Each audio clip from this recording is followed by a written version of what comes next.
ప్రియ విశ్వాసులారా, దేవుని యొక్క ఉచితమైన కృప వలన ఈ సంతస క్రిస్మస్ ఆరాధనలో మీ అందరితో కలిసి పాల్గొని దేవుని వాక్యాన్ని అందించటానికి దేవుడు నాకు అనుగ్రహించిన సమయాన్ని బట్టి, ఆయుష్ను బట్టి నన్ను రక్షించిన నా యేసయ్యకు వందనములు చెల్లిస్తూ, ఆహ్వానించినటువంటి గురుమండల అధ్యక్షులు రెవరెండ్ చక్రధర్ గారికి, దేవసాయం గారికి, విక్టర్ ప్రేమ్ సాగర్ గారికి, జేమ్స్ గారికి, డేవిడ్ గారికి, దైవజనులందరికీ కూడా నా వందనములు చెల్లిస్తూ, ఈ సంఘ పెద్దలకు, స్త్రీల సమాజం వారికి, యవనస్తులకు నా ధన్యవాదములు చెల్లిస్తూ, చిన్న బిడ్డలకు నా ఆశీర్వాదాలను తెలియజేస్తూ ఉన్నా. మొదటిగా మీ అందరికీ కూడా సంతస క్రిస్మస్ శుభములు. నా తరపున, నా కుటుంబము తరపున తెనాలి పట్టణంలో నేను నిర్వహిస్తూ ఉన్నటువంటి సెయింట్ పాల్స్ వొకేషనల్ జూనియర్ కళాశాల పక్షముగా మీ అందరికీ కూడా అందిస్తూ ఉన్నా. మీ గురుమండల అధ్యక్షుల వారు రెవరెండ్ చక్రధరరావు గారు, దైవజనులు రెవరెండ్ దేవసాయం గారు, రెవరెండ్ విక్టర్ ప్రేమ్ సాగర్ గారితో వారు తూర్పు గుంటూరు సేనలో పనిచేస్తూ ఉన్నటువంటి సమయంలో చాలా అన్యోన్యమైనటువంటి సహవాసాన్ని, పరిచర్యలో భాగస్వామైనందుకు, అది నేటి వరకు కూడా కొనసాగిస్తూ ఉన్నందుకు దేవునికి వందనములు చెల్లిస్తూ ఉన్నాం. నా గురించి చక్కని పరిచర్య వాక్యములు పలికినటువంటి మీ గురుమండల అధ్యక్షులు రెవరెండ్ చక్రధరరావు గారికి ప్రత్యేకమైనటువంటి ధన్యవాదాలు తెలియజేస్తూ ఉన్నా. ఈ దినమున యావత్ ప్రపంచము కూడా యేసయ్య యొక్క జన్మదినాన్ని జరుపుకుంటూ ఉన్నది. చదువబడిన 3 లేఖన భాగములను ఆధారముగా చేసుకొని ఆదికాండము 3వ అధ్యాయము 15వ వచనాన్ని నేను చదువుతూ ఉన్నాను, దయచేసి ఆలకించండి. మరియు నీకును స్త్రీకిని, నీ సంతానమునకును ఆమె సంతానమునకును వైరము కలుగ చేసేదను, అది నిన్ను తల మీద కొట్టును, నీవు దానిని మడిమె మీద కొట్టుదు అని చెప్పెను. ఈ క్రిస్మస్ దినమున నేను ఎన్నుకున్నటువంటి అంశము the incarnation of Jesus. The incarnation of Jesus. యేసు క్రీస్తు వారు మానవ శరీరమును ధరించుట, మానవ శరీరమును పొందుకొనుట. నవంబర్ నెల 25వ తారీఖు నుండి నేటి వరకు అనేక మంది దైవజనుల ద్వారా కానివ్వండి, విశ్వాసుల ద్వారా కానివ్వండి, మనము ఉదయకాల ధ్యానాలలో యేసయ్య యొక్క జన్మకు గల కారణాలు, ప్రవక్తలు ప్రవచించినటువంటి ప్రవచనాలను గురించి ధ్యానించుకుంటూ క్రిస్మస్ యొక్క ప్రాముఖ్యతను మనము విని ఉన్నాం. నా ఉద్దేశములో వాట్ ఈస్ క్రిస్మస్? క్రిస్మస్ అనగానేమి? The son of God entered into human history. The son of God entered into human history. దేవుని యొక్క కుమారుడు మానవ చరిత్రలోనికి ప్రవేశించుట. దేవుని కుమారుడు మానవ చరిత్రలోనికి ప్రవేశించుట. ఈ మానవ శరీరంలోనికి ప్రవేశించుట అనున్నటువంటిది హైపోస్టాటిక్ యూనియన్తో ఏకీభవిస్తూ ఉంటూ ఉన్నది. హైపోస్టాటిక్ యూనియన్తో ఏకీభవిస్తూ ఉన్నది. ఏమిటి హైపోస్టాటిక్ యూనియన్ అని మనం ఆలోచన చేస్తే, మన రక్షకుడైనటువంటి యేసు స్వామిలో 2 లక్షణములు ఉన్నవి. ఈ 2 లక్షణాలను వివరించే దానినే హైపోస్టాటిక్ యూనియన్ అంటున్నాం. యూనియన్ అంటే కలయిక. ఏమి ఈ 2 లక్షణాలు? ఒకటి దైవిక లక్షణము, మరి ఒకటి మానవ లక్షణం. ఒకటి దైవిక లక్షణం, రెండవది మానవ లక్షణం, మానవత్వం. ఈ ఇన్కార్నేషన్ అనగా ఇది ఏమి తెలియజేస్తూ ఉన్నదంటే, రక్షకుడైన యేసు స్వామి మానవ శరీరాన్ని ధరిస్తూ ఈ లోకమునకు వచ్చి ఉన్నాడు అన్నటువంటి దానిని ధృవీకరిస్తూ ఉన్నది ఇన్కార్నేషన్. ఇప్పుడు మనం చదువుకొని ఉన్నాం సువార్త పాఠ్య భాగములో యోహాను సువార్త 1వ అధ్యాయం, యోహాను సువార్త 1వ అధ్యాయం 14వ వచనములో, ఆ వాక్యము శరీరధారి అయి కృపా సత్య సంపూర్ణుడుగా నివసించెను. ఆ వాక్యము ఆది యందు వాక్యము ఉండెను. అదే వాక్యము ఆది యందు ఏ వాక్యమైతే ఉన్నదో అదే వాక్యము శరీరధారిగా కృపా సత్య సంపూర్ణుడుగా మన మధ్య నివసించెను. ప్రియ విశ్వాసులారా, యేసు స్వామి యొక్క మానవత్వం చాలా విస్తారమైనది. యేసు క్రీస్తు వారి యొక్క మానవత్వం, మానవ గుణాలు చాలా విస్తారమైనటువంటివి. యేసు క్రీస్తు వారు మానవుడిగా ఈ లోకములో జీవిస్తూ ఉన్నటువంటి వాటిలో కొన్ని లక్షణాలు, మానవులుగా మనం ఏమి కలిగి ఉంటున్నామో లక్షణాలు. మొదటిది నిద్ర. యేసయ్య మానవుడు అనటానికి ఆయన మానవాకారమును ధరించి పరలోక వైభవమును వీడి రిక్తునిగా, దరిద్రునిగా ఈ లోకములో జన్మించినప్పుడు ఆయన మానవ శరీరధారి అయి ఉన్నాడు. ఆయన ఈ మానవత్వంలో ఉన్నటువంటి లక్షణాలు, ఒకటి నిద్ర. యేసయ్యకు నిద్ర యేసయ్య కలిగి ఉన్నట్టు చూద్దామా?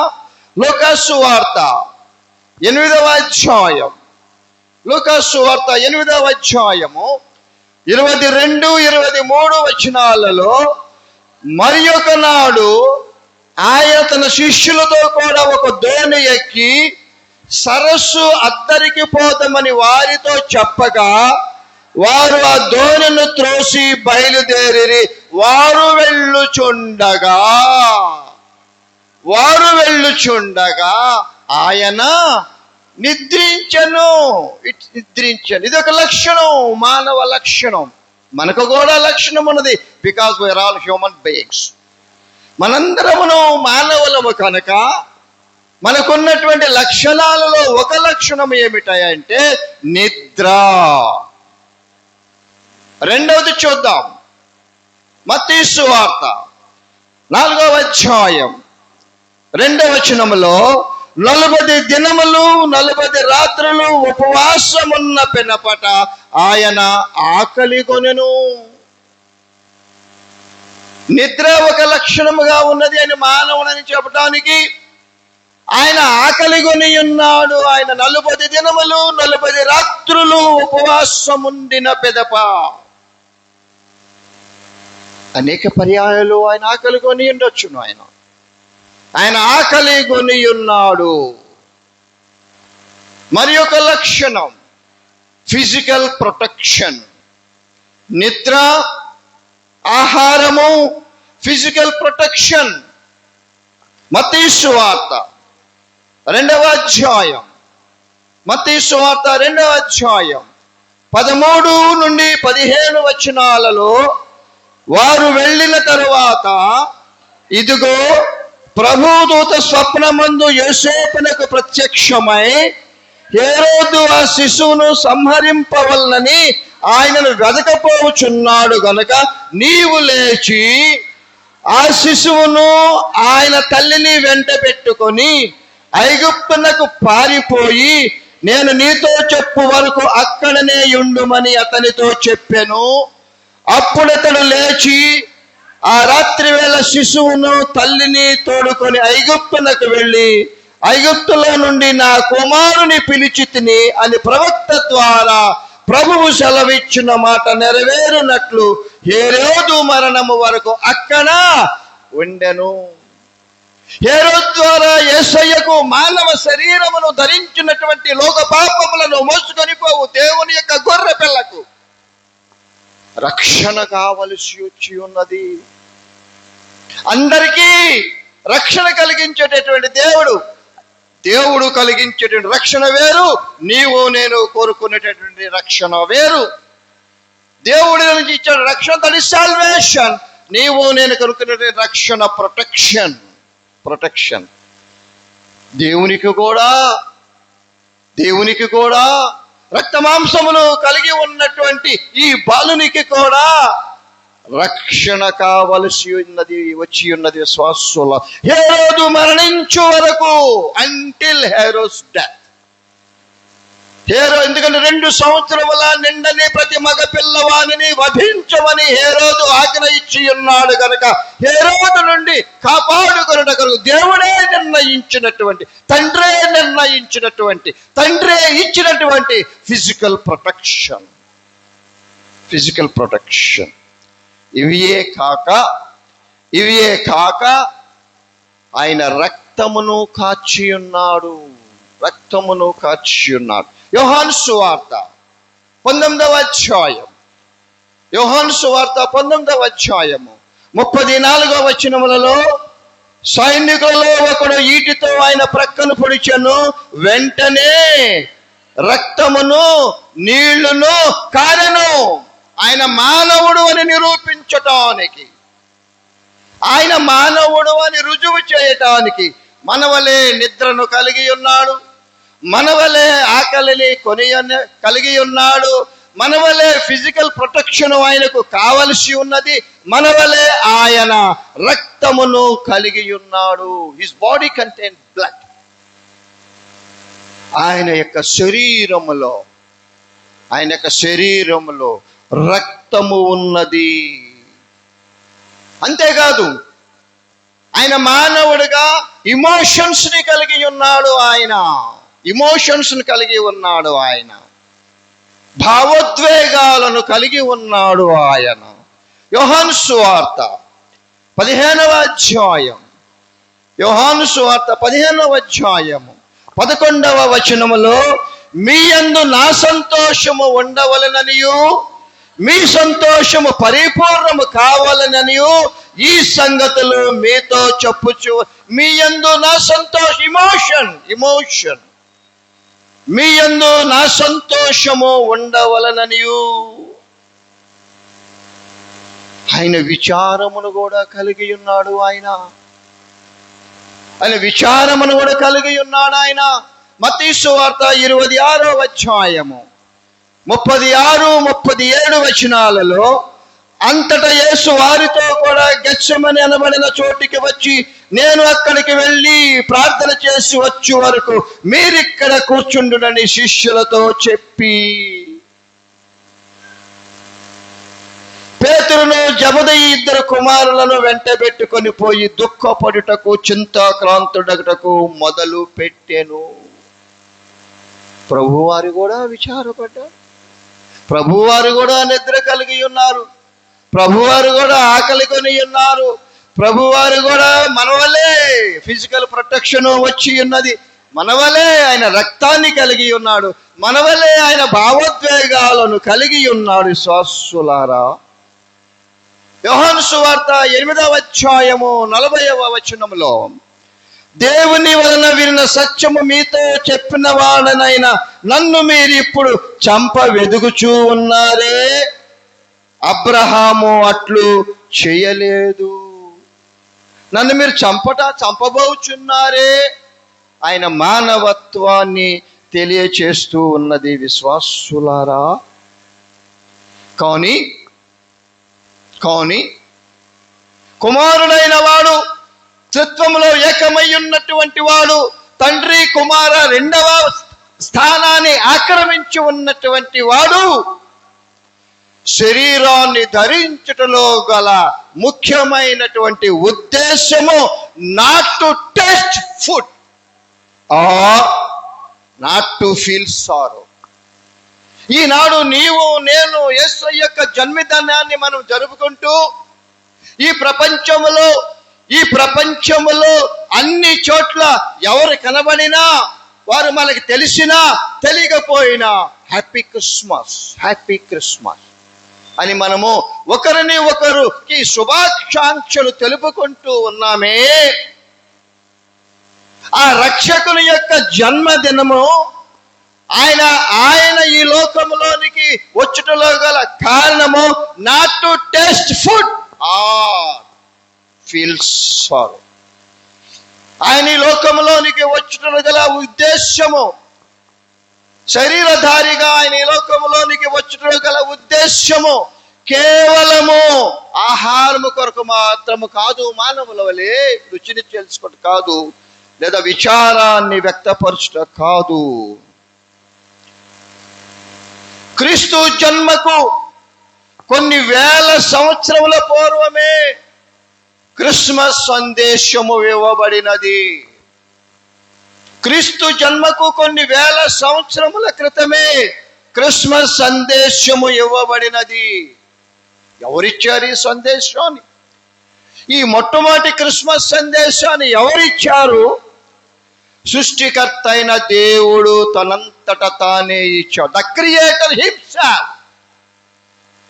క్రియేటర్ హిమ్సెల్ఫ్ కలుగునుగాక అని సమస్తమును సృజించినటువంటి సృష్టికర్త అయినటువంటి త్రిత్వములో ప్రథమ స్థానములో ఉన్నటువంటి తండ్రి అయిన దేవుడే గివెన్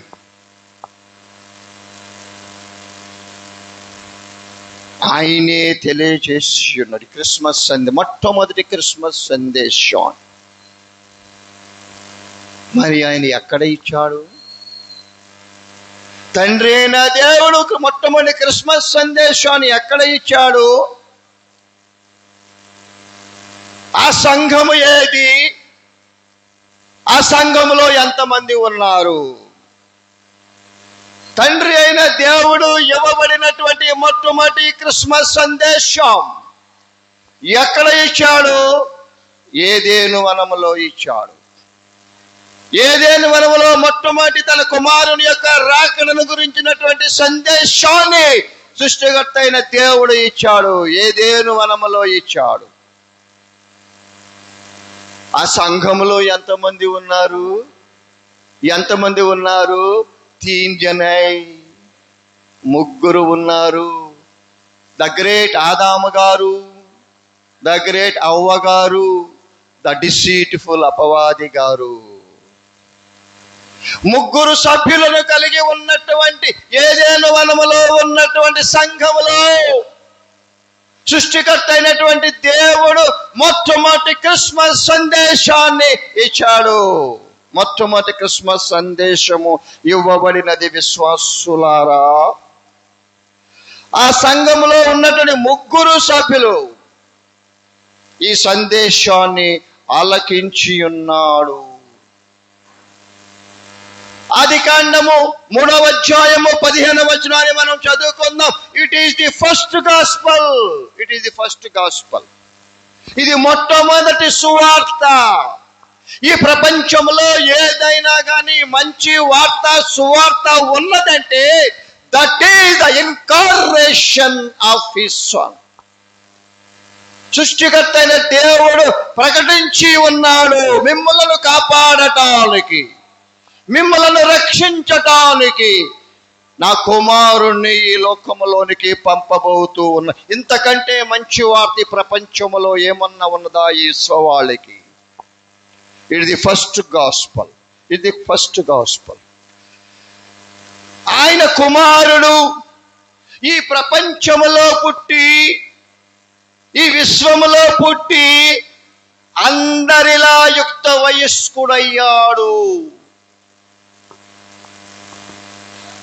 ఆయన ఎక్కడ పుట్టాడో కరెక్ట్ అయినటువంటి ప్రదేశము మనకు తెలియదు, కానీ వాక్యములో పశువుల పాకలో పరుండ పెట్టెను. ఈ పశువుల పాకలో పరుండ పెట్టినటువంటి దైవ కుమారుడు అందరిలాగా పుట్టాడు, కానీ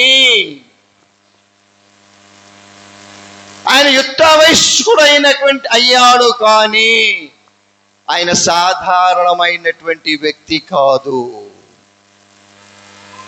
పశువుల పాకలో పరుండబెట్టబడినటువంటి ఈ శిశువు అతను సాధారణమైనటువంటి వ్యక్తి కాదు. దేవుని మానవుని యొద్దకు చేర్చుటకు దైవ కుమారుడే మానవ శరీరాన్ని ధరించాడు. ఆనాడు వారు కోల్పోయినటువంటి సహవాసాన్ని తిరిగి ఏర్పరచటానికి దేవుని మానవుని యొద్దకు చేర్చుటకు దైవ కుమారుడే మానవ శరీరమును ధరించి ఉంటున్నాడు. ఇది చరిత్రలో ఒక అసాధారణమైనటువంటి సంఘటన. సో క్రిస్మస్ అనగా దైవతనయుడు ప్రపంచ చరిత్రలోనికి ప్రవేశించుట. క్రిస్మస్ అనగా గతి తప్పిన, స్థితి తప్పిన మానవుని దేవుని యొద్దకు చేర్చుట, తిరిగి దేవుని యొద్దకు చేర్చుట. యేసయ్యే గనుక ఈ లోకములో జన్మించి ఉండకపోతే where can we get our salvation? పశుపాలుడుగా ఆయన జన్మించి ఉండకపోతే నీకు నాకు రక్షణ ఎక్కడిది విశ్వాసులారా? అందుకనే ఈ Christmas, happy Christmas, happy Christmas. మనందరికీ రక్షణను ఇవ్వటానికి ఆయన ఈ లోకములోనికి వచ్చి ఉన్నాడు. అందుకనే it is the first gospel, it the first gospel. ఇది మొట్టమొదటి సువార్త అయి ఉంటూ ఉన్నది. అపోస్తలుడైన పౌలు గారు గలతీ సంఘమునకు రాసిన పత్రిక, గలతీ సంఘమునకు రాసిన పత్రిక 4వ అధ్యాయం 4-5 వచనాలను మనం చదువుకుందాం. అయితే కాలము పరిపూర్ణమైనప్పుడు దేవుడు తన కుమారుని పంపెను. ఆయన స్త్రీ యందు పుట్టి మనము దత్తపుత్రులము కావాలని ధర్మశాస్త్రమునకు లోబడి ఉన్న వారిని విమోచించుటకై ధర్మశాస్త్రమునకు లోబడిన వాడు ఆయను. మనమందరము కూడా ధర్మశాస్త్రాన్ని అనుసరించడంలో వి ఫెయిల్.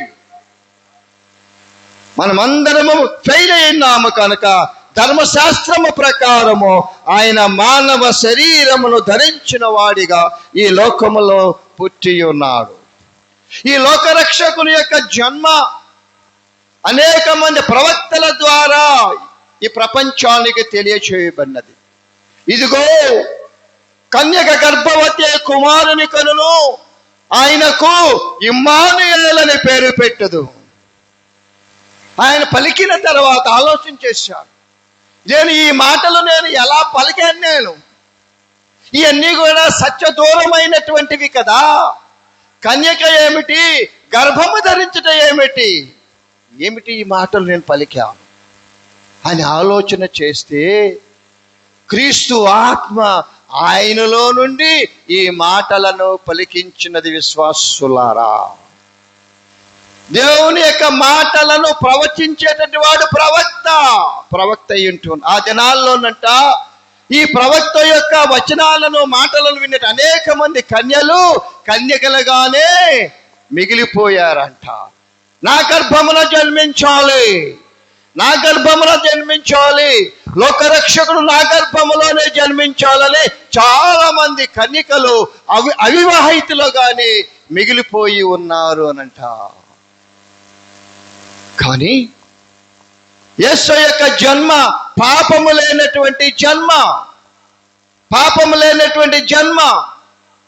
యేసు దేవుని యొక్క కార్యాలను మనం ఆలోచన చేస్తే అసలు అవి అగమ్య గోచరములు, మానవ మేధస్సులకు అందనటువంటివి. తన కుమారుని ఈ లోకములోనికి పంపటానికి అనాది కాలములోనే నిశ్చయము చేసుకున్నటువంటి సృష్టికర్తన దేవుడు తన కుమారునికి ఒక వంశావళి కావాలనుకున్నాడు. విశ్వాసులారా, నాకు ఒక వంశావళి ఉన్నది. మనలో ఉన్నటువంటి వారందరికీ కూడా ఒక వంశావళి, నాన్న, తాత, ముత్తాత, ముత్తాత ముత్తాత ముత్తాత ముత్తాత ముత్తాత. ఎవరికైనా వివాహం జరగాలంటే పెద్దలు చెబుతారు, అటు 7 తరాలు ఇటు 7 తరాలు చూడాలని చెబుతూ ఉంటారు కదా. తన కుమారుని ఈ లోకములోనికి పంపబోతూ ఉన్నాను కనుక నా కుమారునికి కూడా మానవునిగా నా కుమారుడు ఈ లోకములో జీవించబోతూ ఉన్నాడు కనుక నా కుమారునికి కూడా ఒక వంశావళి ఉండాలి, ఒక వంశావళి. అందుకనే ఎండిన శారా గర్భాన్ని తెరిచాడు. విశ్వాసులారా, తన కుమారుని యొక్క రాకడ కొరకు, తన కుమారుని ఈ లోకములో పంపటం కొరకు దేవుడు ఎండిన ఉడికిపోయిన వృద్ధాప్యములో ఉన్నటువంటి ఆ దంపతులలో శారా గర్భాన్ని తెరిచాడు. ఆయన తన కుమారునికి ఒక పాపము లేనటువంటి గర్భము కావాలి, గర్భాశయము కావాలి.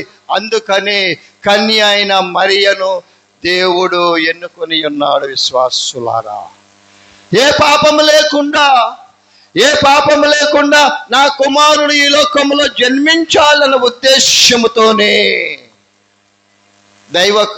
దేవుడు తన కుమారుని ఈ లోకంలోనికి పంపి ఉన్నాడు. మత్తయి సువార్త 5వ అధ్యాయము 17వ వచనములో ధర్మశాస్త్రమైనను ప్రవక్తల వచనములనైనను కొట్టివేయవచ్చునని తలంచవద్దు, నెరవేర్చుటకే గాని కొట్టివేయుటకు నేను.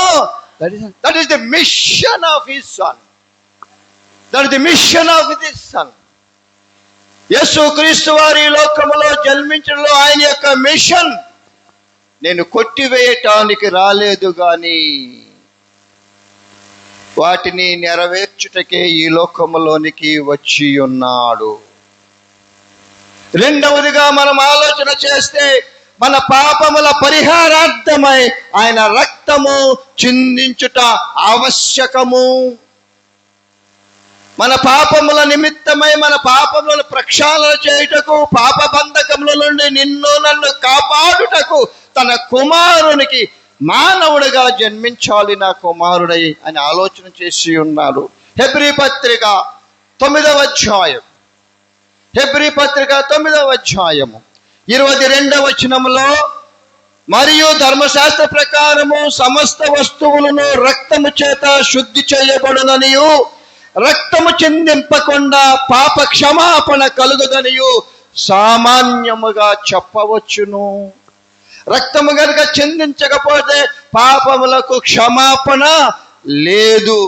మరి ప్రాణ త్యాగము చెయ్యాలి అనంటే ఒక శరీరము కావాలి. అందుకనే ఆయన మానవ శరీరము ధరించున్నాడు. Body of flesh and blood. శరీరము కావాలి, దానిలో రక్తము కావాలి. అప్పుడే రక్తము చిందించబడితేనే కానీ పాప క్షమాపణ జరగదు గనక తన కుమారుణ్ణి ఈ లోకములోనికి శరీరధారిగా ఆయన పంపి ఉన్నాడు. హెబ్రీ పత్రిక 10వ అధ్యాయం 5వ వచనములో, కాబట్టి ఆయన ఈ లోకమందు ప్రవేశించున్నప్పుడు ఇలాగ చెప్పుచూ ఉన్నాడు, బలియు అర్పణయు నీవు కోరలేదు గాని నాకొక శరీరమును అమర్చితివి. నాకొక శరీరమును అమర్చితివి. మానవ శరీరము ధరించుట లేనిదే క్రీస్తు వారు నిజముగా చనిపోయి ఉండేటటువంటి వారు కాదు. ఇన్కార్నేషన్ కనుక లేకపోయినట్లయితే, దైవతనయుడు మానవ శరీరాన్ని కలిగి జన్మించి ఉండకపోయినట్లయితే ఆయన చనిపోయి ఉండేవాడు కాదు. మరియు సిలువ వ్యర్థమే, సిలువ వ్యర్థమే. సిలువ వల్ల ఉపయోగం అంటూ ఏది కూడా లేదు. కనుక మానవ శరీరము ధరించకపోతే క్రిస్మస్ లేదు. మానవ శరీరము ధరించకపోతే పునరుత్థానం లేదు. మానవ శరీరము ధరించకపోతే పాప విమోచన కార్యము లేదు. సో పాప విమోచన కార్యము జరగాలి అంటే ఆయన ఖచ్చితంగా మానవ శరీరధారిగా ఆయన ఈ లోకంలోనికి రావలసి ఉన్నది. That is Christmas. రక్తమాంసములు కలిగిన వాడిగా ఆయన ఈ లోకంలోనికి ఎత్తించి ఉన్నాడు గనక అదే మనందరికీ కూడా నేను చాలా గ్రామాల్లో ఈ క్రిస్మస్ కాలంలో పరిచర్య చేస్తూ ఉన్నప్పుడు నాకు వృద్ధులంటే నాకు బాగా ఇష్టం. ఏ సంఘానికి వెళ్ళినా, ఏ సభకు వెళ్ళినా నేను ముందుగా చూచేది ముసలి వాళ్ళు ఎక్కడ ఉన్నారా అని నేను చూస్తూ ఉంటాం. నాకు చాలా ఇష్టం. వాళ్ళు నేను అడుగుతా, మామా ఏం పండుగ చేసుకోబోతున్నావు మామా అని అడుగుతా నేను. వారిలో కొందరు బోసి నోరు వేసుకొని వాళ్ళు చెప్తారు, అయ్యా కిస్మిస్ పండుగ చేసుకోబోతున్నామయ్యా అని అంటారు. ఏం పండుగ? కిస్మిస్ పండుగ చేసుకోబోతున్నామయ్యా అంటారు. కిస్ అంటే ముద్దు, మిస్ అంటే పోగొట్టుకోవటం, కోల్పోవటం. ఒకవేళ దేవుడు మనల్ని ప్రేమించి ఇస్తూ ఉన్నటువంటి ఈ ప్రేమను మనం అందుకోలేనటువంటి స్థితిలో మనం ఉన్నామేమో విశ్వాసులారా. మనం క్రిస్మస్ పండుగ అనగానే ఏం ఆలోచన చేస్తాం? ఇల్లంతా శుభ్రం చేసుకుంటాం, మంచి మంచి బట్టలు కట్టుకుంటాం, మంచి మంచి పిండి వంటలు వండుకుంటాం, మంచి మంచి ఆహారాన్ని భుజిస్తాం. ఇది మంచిదే కాదని అనటానికి, ఇది భౌతిక పరమైనటువంటిది ఇది. కానీ ఆధ్యాత్మిక పరమైనటువంటి క్రిస్మస్ నీ కొరకు నా కొరకు శరీరధారిగా ఈ లోకంలోనికి ఎత్తించినటువంటి యేసయ్య యొక్క రక్షణ కార్యము నా జీవితంలో జరగాలి. That should be fulfilled in my life. That should be fulfilled in my life. Then only it is called as Christmas. Then only it is called Christmas. భౌతికంగా మనము జరుపుకునేటటువంటి ఇది మన ఆలోచన ప్రకారము మంచిదే, కానీ రియల్ క్రిస్మస్ ఈజ్ యేసయ్య లక్షణాలను మనము కలిగి ఉండాలి. యేసయ్య ప్రేమతో నిన్ను నన్ను ఆహ్వానిస్తూ ఉన్నటువంటి ఆ ఆహ్వానాన్ని స్వీకరించేటటువంటి వారిగా మనము ఉండాలి. మనము ఆనాడు పశువుల పాకలో జన్మించినటువంటి యేసయ్య నా హృదయములో జన్మించాలి. యేసయ్య నా గృహములో నిర్మించాలి. యేసయ్య నా సంఘములో యేసయ్య జన్మించాలి. యేసయ్య జన్మించటానికి కావలసిన అర్హత గల జీవితాలను నేను సంపాదించు. Then only I am eligible to celebrate Christmas. దానిని నేను అర్హత కలిగి ఉన్నాను. యేసయ్య జన్మించాలి. నా కొరకు తన ప్రాణాన్ని అర్పించడానికి నరరూపధారిగా యత్నించినటువంటి యేసయ్య యొక్క రక్షణ కార్యాన్ని నాలో జరగాలి అని మనము ఆలోచన చేసుకోవాలి. విశ్వాసులారా, క్రీస్తు వారిలో మానవ దైవిక లక్షణములు ఉన్నవని ఎంతోమంది మీకు తెలియచేసి ఉన్నాను. నూతన నిబంధనలలో క్రీస్తు యొక్క దైవత్వమును గురించి there are so many references. యేసు క్రీస్తు వారి యొక్క డివినిటీని గురించి అనేకమైనటువంటి రెఫరెన్స్లు మనకు ఉంటూ ఉన్నాయి. అపోస్తలుడైన పౌలు గారు తీతుకు రాసినటువంటి పత్రిక 2వ అధ్యాయము 13వ వచనములో, అనగా ఆ మహాదేవుడును మన రక్షకుడునైన యేసుక్రీస్తు యొక్క మహిమ యొక్క ప్రత్యక్షత కొరకు, ఆయన ఎటువంటి వాడు? ఆయన మహాదేవుడు. నరరూపధారిగా ఉన్నటువంటి ఈ యేసయ్య ఆయన మహాదేవుడు. రెండవది మనం చూద్దాం, ఫిలిప్పీ పత్రిక 2వ అధ్యాయం. ఫిలిప్పీ పత్రిక 2వ అధ్యాయము 5 నుండి 8 వచనాలలో, క్రీస్తు యేసునకు కలిగిన ఈ మనసు మీరును కలిగి ఉన్నది, ఆయన దేవుని స్వరూపం. రక్షకుడైనటువంటి యేసయ్య, పశుపాలుడిగా వచ్చినటువంటి యేసయ్య ఎవరి స్వరూపాన్ని కలిగి ఉన్నాడు? దేవుని స్వరూపమును కలిగిన వాడే ఉండి దేవునితో సమానముగా ఉండుట విడిచిపెట్టకూడని భాగ్యమని ఎంచుకొనలేదు గాని, మనుష్యుల పోలికగా పుట్టి దాసుని స్వరూపమును ధరించుకొని తన్ను తానే రిక్తునిగా చేసుకొనెను. చూడండి ఎంత మనుషుని పోలికగా పుట్టి దాసుని స్వరూపమును ధరించుకొని తన్ను తానే రిక్తునిగా మరియు ఆయన ఆకారమందు మనుష్యునిగా కనబడి మరణము పొందునంతగా, అనగా శిలువ మరణము పొందునంతగా విధేయత చూపిన వాడే తన్ను తాను తగ్గించుకొనెను. ఈ లక్షణాన్ని మనము కలిగి ఉండాలి. మనము తగ్గించుకొని ఈ క్రిస్మస్ లో ఆనందంతో గడుపుతూ ఉన్నటువంటి మనలను మనము తగ్గించుకోవాలని చెబుతూ ఉన్నాను. Form of God prior to incarnation. శరీరధారిగా రావటానికి ముందు ఈయన ఎలా ఉన్నాడంటే మహాదేవుడుగానున్నాడు. ఆయన దేవునితో సమానముగా ఉన్నాడు. ఆయన తనను తాను తగ్గించుకున్నాడు. ఆయన క్రిస్మస్ అనగా మనలను మనము తగ్గించుకునుట. విశ్వాసులారా, మనలను మనము తగ్గించుకొనవలసిన వారమై ఉన్నాం. మార్కు సువార్త 14వ అధ్యాయం. మార్కు సువార్త 14వ అధ్యాయము 61, 62 వచనాలలో, అయితే ఆయన ఉత్తరమేమీ చెప్పక ఉండెను. తిరిగి ప్రధాన యాజకుడు పరమాత్మని కుమారుడు అయిన క్రీస్తువు నీవేనా? ప్రధాన యాజకుడు మాట్లాడుతూ ఉన్నాడు, పరమాత్మని కుమారుడు అయిన క్రీస్తువు నీవేనా అని ఆయన అడుగా, యేసు అవును నేనే. మీరు మనుష్య కుమారుడు సర్వశక్తిమంతుని కుడిపార్శ్వమున కూర్చుండుటయు ఆకాశ మేఘారూఢుడై వచ్చుటయు చూచెదరు. ఈ వచనాలను దానియేలు గ్రంథములో కూడా మనం చూడగలుగుతూ ఉన్నాం.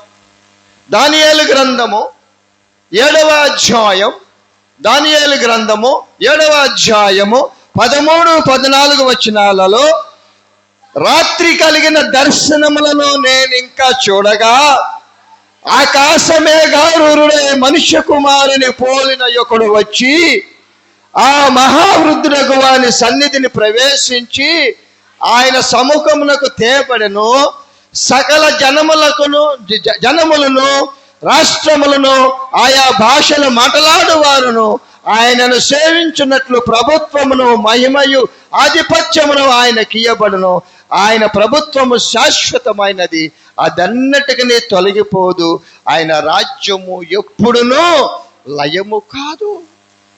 దేవుని రాజ్యం ఆయన చెప్పి ఉన్నాడు, నేను ఈ లోకపరమైనటువంటి రాజ్యమును నేను స్థాపించుటకు రాలేదు, కానీ పరలోక సంబంధమైనటువంటి రాజ్యం. నా రాజ్యము ఈ లోకపరమైనది కాదు అని సెలవిచ్చినటువంటి దేవుడు నిన్ను నన్ను రక్షించటానికి, నిన్ను నన్ను కాపాడటానికి శరీరధారిగా ఈ లోకంలోనికి వచ్చి ఉంటూ ఉన్నాడు.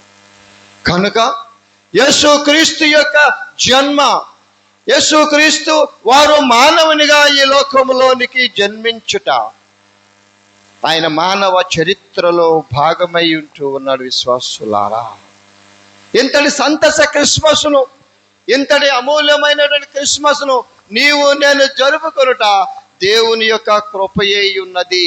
దేవుని యొక్క కృపయే ఉన్నది. అనేక సందేశాలు ఈ దినమున 4 సందేశాలు మీరు వింటూ ఉన్నారు. ఇది 3వ సందేశం మీరు విని ఉన్నారు. ఆయన శరీరధారిగా రక్త మాంసములు కలిగిన వాడుగా ఈ లోకములోనికి ఎత్తించుటకు గల కారణము సర్వమానవాళిని పాపముల నుండి రక్షించటానికి, సర్వమానవాళికి రక్షణ దయచేయటానికి మన దేవుడు ఈ లోకంలోనికి వచ్చి ఉన్నాడు. విశ్వాసులారా, క్రిస్మస్ అంటే చాలా మనందరం ఎప్పుడు వస్తుందని మనం ఎదురు చూస్తూ ఉంటాం.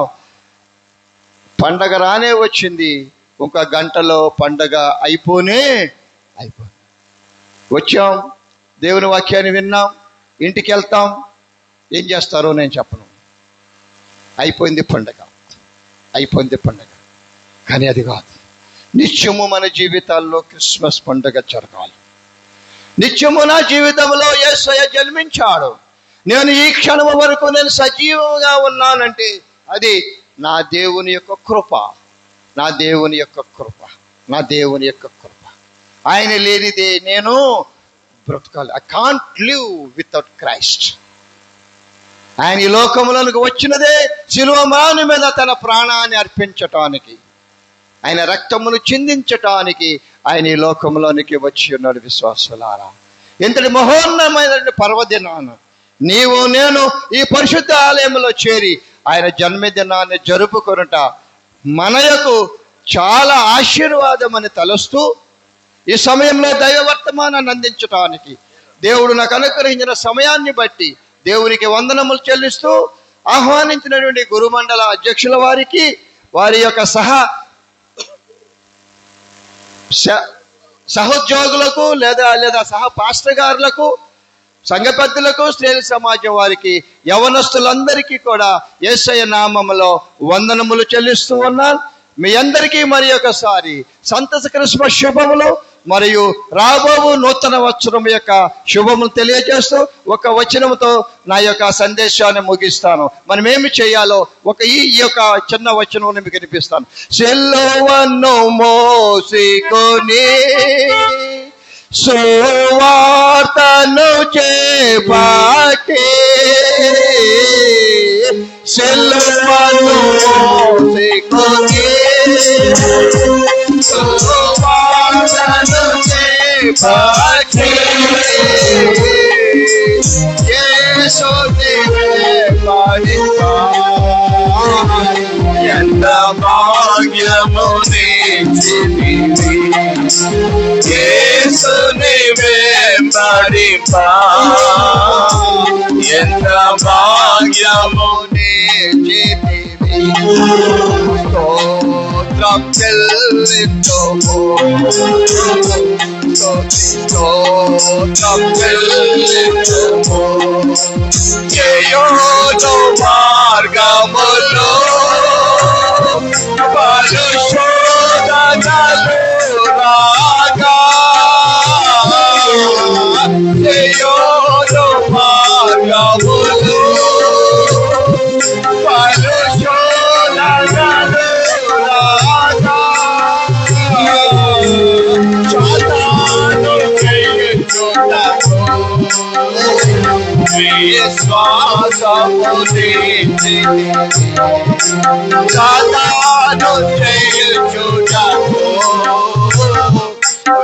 విశ్వాసము నీచితివి. స్తోత్రం చెల్లించుము, స్తోత్రం చెల్లించుము. పాడేదా హల్లెలూయా, మరణాతా హల్లెలూయా, పాడేదా హల్లెలూయా, మరణాతా హల్లెలూయా, సదా పాడేదా హల్లెలూయా, ప్రభు యేసు హల్లెలూయా, సదా పాడేదా హల్లెలూయా, ప్రభు యేసు హల్లెలూయా. స్తోత్రం చెల్లించుము,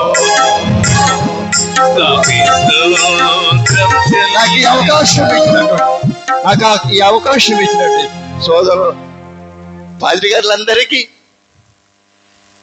మీ అందరికీ మరి ఒకసారి వందనము చెల్లిస్తూ, నేను నా భార్య నా చిన్న కుమార్తె కలిసి ఈ దినమున మీతో ఈ క్రిస్మస్లో పాల్గొనటానికి దేవుడు మాకు ఇచ్చిన సమయాన్ని బట్టి దేవునికి వందనములు చెల్లిస్తూ, మీ అనుదిన ప్రార్థనలలో మా పరిచర్యను జ్ఞాపకం చేసుకొనండి, మా కళాశాలను జ్ఞాపకం చేసుకొని ఖచ్చితంగా మేము దేవుని పరిచర్యలో అనేక గ్రామాలు సందర్శించడానికి దేవుడు తన వాక్యంలో ఉన్న మర్మాలు మాకు దయచేయాలని మీ అనుదిన ప్రార్థనలో జ్ఞాపకం చేసుకోవలసిందిగా once again I wish you all happy Christmas and a very prosperous new year. Thank you very much.